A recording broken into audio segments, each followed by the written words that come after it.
It was the early 1990s. The first Intifada had just begun and I was maybe 4 or 5 years old. I remember that all my cousins were outside playing and all the adults in my family, my Israeli family, were sitting around the TV watching the horrible footage of the violence on both sides.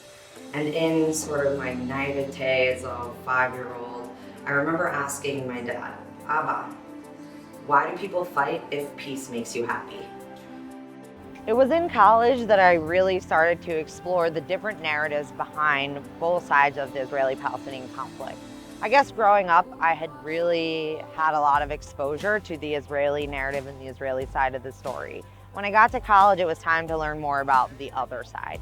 After college, I made a bold step. I decided that I wanted to go to the Middle East and North Africa and learn more about these people that I had been studying and try to understand their side of the story from them themselves.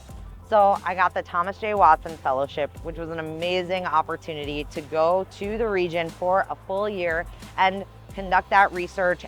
And in that time, what I really learned was that there is no better way to break down barriers and build trust than to sit down and to get to know somebody else on a very human level.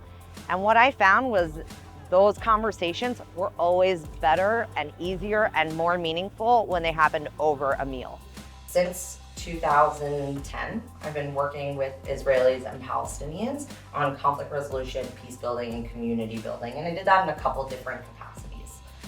First, I worked with Arab and Jewish youth in the mixed city of Jaffa on community building and skill building and some activism. Next, I co-organized with a professor from grad school, a group of Israeli, Jewish, and Palestinian peace activists, and helped to define what a shared society in Israel would look like. And the last project that I worked on most recently was one on Palestinian trade and transaction costs and how to make that trade more efficient, working with policymakers and community leaders and businessmen. And each one of those experiences really taught me something different and new and unique. What I've been doing since I moved back to the US is I launched a peace building tahini company. We make dips and all different other snacks, and we source the tahini from Israeli and Palestinian family businesses. And next month we're launching a crowdfunding campaign that will hopefully allow us to bring more businesses into our fold and finally have enough sales to be able to incentivize them to work together to meet the demand that we're generating here.